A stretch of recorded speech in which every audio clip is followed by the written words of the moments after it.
இப்போலாம் நிறைய பேர் வீட்டில் தினம் தினம் முட்டையை நம்ம சாப்பிட ஆரம்பிக்கிறோம். அப்படி நம்ம சாப்பிட்ற முட்டை ஒரிஜினலா இன்னும் ஃபேக்கா அப்படின்றது எப்படி நம்மளுக்கு தெரியும்? நாங்கள் வாங்குறதெல்லாம் நல்ல சூப்பரான எக்கு தாண்டா, எல்லாம் அண்ணாச்சி கடை தாண்டா, எல்லாம் எங்களுக்கு தெரிஞ்சவர் நல்லா தான் கொடுப்பாரு அப்படின்னு நினைச்சீங்கன்னா அவரே ஏமாத்திட்டாங்கன்னா என்ன பண்ணுவீங்க?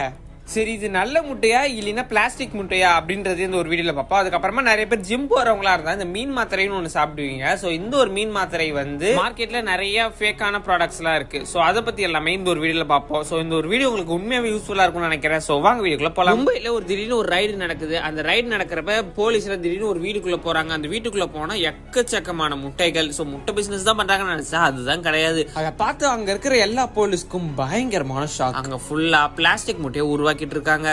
ஏன்னா ஒரு முட்டைன்றது நார்மலா நம்ம தினம் தினம் சாப்பிட்ற ஒரு பொருள்ல ஆயிடுச்சு. ஸோ அந்த ஒரு பொருளை நம்ம எஃப்டிஐ செக் பண்ணாலும் சில விஷயங்களை கண்டுபிடிக்க முடியாது. எஃப்டிஐ அலோவ் பண்ணா மட்டும்தான் ஆட்டோமேட்டிக்கா நம்ம ஒரு பொருளை வந்து சேல்ஸ் பண்ண முடியும். அதாவது ஒரு பொருளை நம்மளா தயாரிச்சு, ஆனா அது எக்குக்கு பொருந்தாது. அப்படிப்பட்டதை எஃப்டிஐ பர்மிஷனே இல்லாம இந்த மாதிரி ஒரு ப்ராசஸை ஒரு தனி வீட்டுக்குள்ள உட்காந்து ரெடி பண்ணிட்டு இருக்காங்க.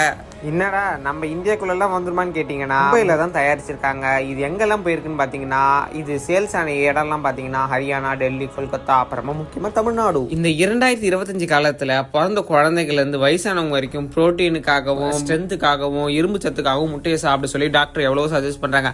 அப்படி நம்ம கடையில போயிட்டு வாங்குற எக்கு ரொம்பவுமே இப்ப மோசமாயிட்டு போயிட்டு இருக்கு. இப்போ உங்களுக்கு எல்லாம் ஒரு டவுட் வரலாம், அதான் விக்கிறவங்கள செய்யறவங்கள புடிச்சிட்டாங்களே, இனிமேட்டு என்ன பிரச்சனை அப்படின்னு கேட்டீங்கன்னா அதுதான் கிடையாது. ஏன்னா இப்போ ஒரு முட்டையை நீங்க கடையில போயிட்டு 5 ரூபா 6 ரூபான்னு கொடுத்து வாங்குறத அவங்க 1 ரூபா 2 ரூபாய்க்கே வித்துருவாங்க. ஸோ ஒரு முட்டைக்கு அவங்க 4 ரூபால இருந்து 5 ரூபா லாபம் பாக்குறப்ப இந்த பிளாஸ்டிக் எக்ஸ் அவங்களுக்கு சம லாபத்தை கொடுக்குது. ஸோ அதனாலேயே இந்த மாதிரி பிளாஸ்டிக் எக்ஸை உருவாக்குறாங்க.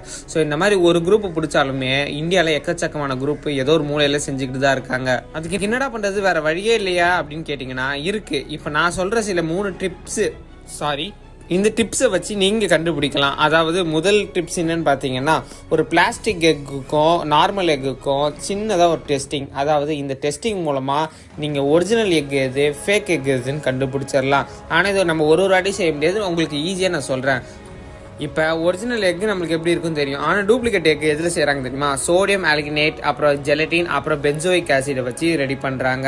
ஸோ இதில் கொஞ்சம் ஃபுட் கலரே சேர்ந்தா உங்களுக்கு பார்க்க பிளாஸ்டிக் எக்ஸ் உள்ளே எப்படி இருக்குமோ, அதாவது நம்ம சாப்பிட்ற எக்கு உள்ளே எப்படி இருக்குமோ அதே மாதிரி தான் இருக்கும். சரி, இந்த முட்டையோட இதில் செய்கிறாங்க, பிளாஸ்டிக்கில் செஞ்சால் தான் நாங்கள் கண்டுபிடிச்சிருவோம் அப்படின்னு கேட்டிங்கன்னா அதுதான் கிடையாது. இங்கே சூப்பராக ஒன்று பண்ணுறாங்க. அதாவது நம்ம பெயிண்ட்லாம் அடிக்கிறப்ப இந்த மேலேருந்து நம்மளுக்கு லைட்டாக அந்த செவுரு மாதிரி ஒன்று பிச்சுக்கிட்டு வரும் பார்த்தீங்களா, அது செவுரு கிடையாது, அது ஜிப்சம் பவுடர். நல்லா நம்மளுக்கு இன்னும் கொஞ்சம் ஸ்ட்ராங் கொடுக்கிறதுக்கு ஒரு மெலிசா ஒரு ஓடு மாதிரி இருக்கும்.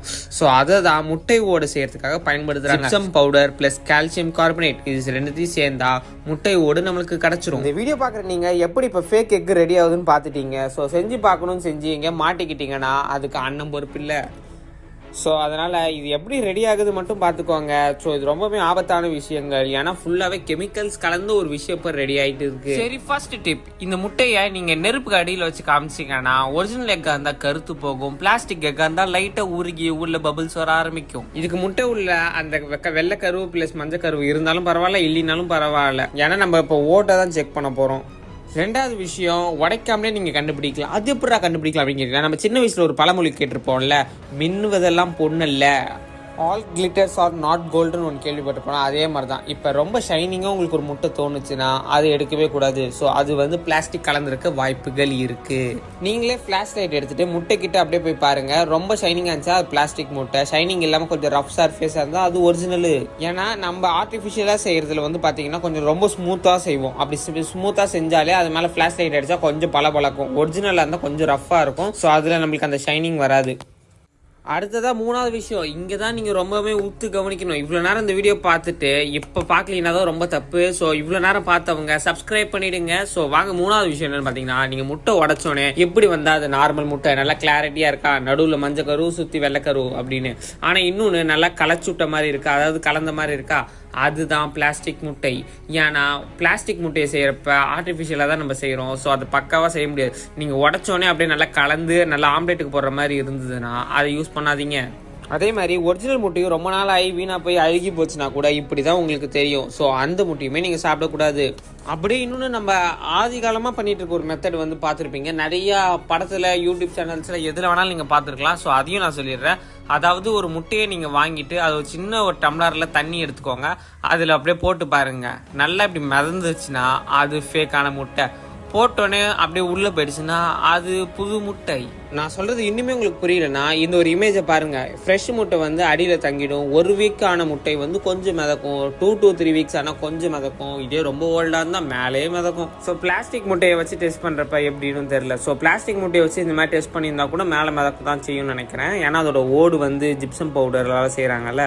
ஸோ அதனால தான். ஸோ ஒரிஜினல் எக்லேயே பழைய முட்டை ஆனாலும் இப்படி தான். ரீசெண்டாக லக்னோ அலம்பாக்ல இந்த மாதிரியான முட்டை ஃபேக்காக செஞ்சு சில பேர் மாட்டினாங்க. அவங்கள பிடிச்சி ஜெயிலையும் போட்டாங்க. எப்பாடி நம்ம சாப்பிட்ற ஒரு 5 ரூபா 6 ரூபா முட்டையில இருந்து இவ்வளோ பெரிய விஷயம் நடக்குது. எவ்வளோ பெரிய பிஸ்னஸ் இருக்கு. நம்மளை எவ்வளோ ஏமாத்துறாங்க. எவ்வளோ கெமிக்கல்ஸ் நம்ம சாப்பிட்றோம். இதெல்லாம் கொஞ்சம் பார்த்து தெரிஞ்சு சாப்பிடுங்க. கொஞ்சம் ஜாக்கிரதையா இருங்க. சரி வாங்க அடுத்து ஜிம் பார்ட்னர்ஸ்க்காகவே ஃபிஷ் ஆயில் இதை எப்படி தயாரிக்கிறாங்க, இது எப்படி ஃபேக் பண்றாங்க அப்படின்றத சுருக்கமாக பார்ப்போம். இதை ஃபிஷ் ஆயில் டேப்லெட்ஸ் அப்படின்னு வாங்க. பார்க்க லைட்டாக கோல்டன் கலரில் மீன் எண்ணெய் மாத்திரைன்னு ஒன்று சொல்லுவாங்க. ஸோ சூப்பராக இருக்கும் இது பார்க்க. ஆனால் சாப்பிட்டா ஒரு மாதிரி இருக்கும். இதில் ஒமேகா 3 அப்படின்னு ஒரு ப்ரோட்டீன் சத்து இருக்குது. ஸோ சுருக்கமாக மீன் எண்ணெய் மாத்திரை அப்படின்னு வாங்க. இது சாப்பிட்டா கண்ணுக்கு நல்லது அப்படின்லாம் சொல்லுவாங்க. நிறையா இருக்குங்க. இந்த முடி கொட்டுற பிரச்சனை வராது. அதுக்கப்புறம் நம்ம மசில்ஸ்க்காக நல்லா ஜிம் போகிறாங்கல்ல, அந்த மசில்ஸுக்காக ஒமேகா 3 ஃபேட்டி ஆசிட் அப்படிலாம் நிறைய இருக்குது. ஸோ இது எப்படி வந்து ஏமாற்றி விற்கிறாங்க அப்படின்றத பார்ப்போம். இந்த மீன் எண்ணெய் மாத்திரை தயாரிக்க இந்த மாதிரி மீன்கள் தேவை. அதுக்கிட்டு வஞ்சரம் நெத்திலி எல்லாம் கிடையாது. குறிப்பிட்ட சில ஃபிஷ்ஷுங்களை மட்டும்தான் யூஸ் பண்ணுவாங்க மீன் எண்ணெய்க்காக. ஸோ அப்படி குறிப்பிட்டு எடுக்கப்படுற ஃபிஷ்ஷு ஒரு பெரிய ஃபேக்ட்ரிக்குள்ளே போய் அங்கே நல்லா சுத்திகரிக்கப்பட்டு எல்லா மீனையும் வாஷ் நல்லா பண்ணிட்டு அதுக்கப்புறம் போட்டு அரைப்பாங்க. பாருங்களேன், மீனோட வால் தோல் எலும்புன்னு சொல்லி எல்லாமே போய் அதில் அரைப்பாங்க. பார்க்க அப்படியே உங்களுக்கு சகதி மாதிரி இருக்கும். ஸோ ஒரிஜினல் மெத்தடும் இதுதான், ஃபேக் மெத்தடுக்கும் இதுதான் யூஸ் பண்ணுவாங்க. ஸோ இதை போட்டு நல்லா அரைச்சி அதுலேருந்து ஒன்று எடுப்பாங்க. அது சும்மா ஸ்மெல்லு நம்மளை தூக்கி விட்டுரும். ஸோ இந்த ஒரு மீன் எண்ணெய் மாத்திரை அதுக்கப்புறம் என்ன பண்ணுவாங்க, அரைச்சது எல்லாமே போட்டு லைட்டாக வேக வைக்கிற மாதிரி நல்லா கொஞ்சம் ஹீட் பண்ணுவாங்க. ஸோ அதுலேருந்து வர ஒரு வேவ்ஸ் அந்த ஆவி இருக்குல்ல, ஸோ அதுக்கப்புறமா அதை வந்து அரைச்சதை எடுத்துகிட்டு டெஸ்டிங் எடுத்துகிட்டு போயிட்டு அதை டெஸ்ட் பண்ணி பார்ப்பாங்க. ஸோ அது கூட சில இன்க்ரீடியன்ஸ்லாம் ஆட் பண்ணி அந்த இன்க்ரீடியன்ஸ்லாம் நான் சொன்னேன்னா அதுக்கப்புறம் இதே மாதிரி செஞ்சு பார்த்துட்டு எனக்கிட்டே ஃபேக்குன்னு சொல்லி ஏதாவது பண்ணுவாங்க. ஸோ அதனால் அந்த சில இன்க்ரீடியன்ஸ் எல்லாம் யூஸ் பண்ணி அதுக்கப்புறமா அதோட ஃபிஷ் ஆயில் டேப்லெட்ஸ்க்கான சைஸை பார்த்துட்டு அதுக்கப்புறம் உருவாக்கி நம்ம சப்ளிமெண்ட்டாக எடுத்து சாப்பிட்றோம். இதே ஃபேக்னா ஒன்றும் இல்லைங்க. எந்த மீனில் வேணாலும் தயாரிப்பாங்க. டேஸ்ட்டே இருக்காது, ஸ்மெல்லும் இருக்காது, பார்க்கவே வேறு மாதிரி இருக்கும். நீங்கள் ரெகுலராக சாப்பிட்ற மாதிரியே இருக்காது. ஸோ அதோட பின் குறிப்பு சில கெமிக்கல்ஸ் இதெல்லாம் இருக்கும். அதெல்லாம் நீங்கள் கூகுளில் போட்டு பார்த்தாலே தெரியும். அப்புறம் எதுக்குடா இதெல்லாம் நீ சொல்லிட்டு இருக்க அப்படின்னு கேட்டிங்கன்னா, சரி சொல்கிறேன் இருங்க. அதாவது ஒரிஜினலாக நீங்கள் சாப்பிட்றப்ப டேஸ்ட் ஓவராக தெரியாது. ஆனால் இதே ஃபேக் சாப்பிட்றப்ப அந்த ஃபிஷ் எண்ணெய் டேஸ்ட்டு தெரியும். ஸோ இப்போ நீங்கள் எடுக்க போகிற எல்லா சப்ளிமெண்ட்ஸு எக்காக இருந்தாலும் சரி, ஃபிஷ் ஆயிலாக இருந்தாலும் சரி, கொஞ்சம் பார்த்து உஷாராகிடுங்க. ஏன்னா மார்க்கெட்டில் நம்ம நல்லா பலசாலி ஆகணும்னு சொல்லி எக்கச்சக்கமான ப்ராடக்ட்ஸ் விற்கிறாங்க. ஸோ அதெல்லாம் ஒரிஜினலாக ஃபேக்கானு கண்டுபிடிக்கிறதுக்குள்ளே நம்மளுக்கு போதும் ஆகிடும். அதெல்லாம் சாப்பிட்டு நம்ம உடம்பு எப்படியாவது ஏற்றி ஆகணும்னு நினைக்கிற ஜிம் பார்ட்னர்ஸ்க்கு இந்த ஒரு வீடியோவை ஷேர் பண்ணுங்கள். இந்த வீடியோ பற்றி லைக் பண்ணி ஷேர் பண்ணி மறக்காமல் நம்ம சேனலை சப்ஸ்கிரைப் பண்ணுங்கள். இன்னொரு சூப்பரான வீடியோவில் பார்க்கலாம். Tata bye bye, see you. அதுக்கு முன்னாடி உங்களுக்கு எக்கில் செம இன்ட்ரெஸ்ட்டா, இல்லைன்னா சிக்கனில் செம இன்ட்ரெஸ்ட்டா, இல்லைன்னா ஃபிஷ் ஆயில் செம இன்ட்ரெஸ்டான்றதை கமெண்ட்ல சொல்லுங்க.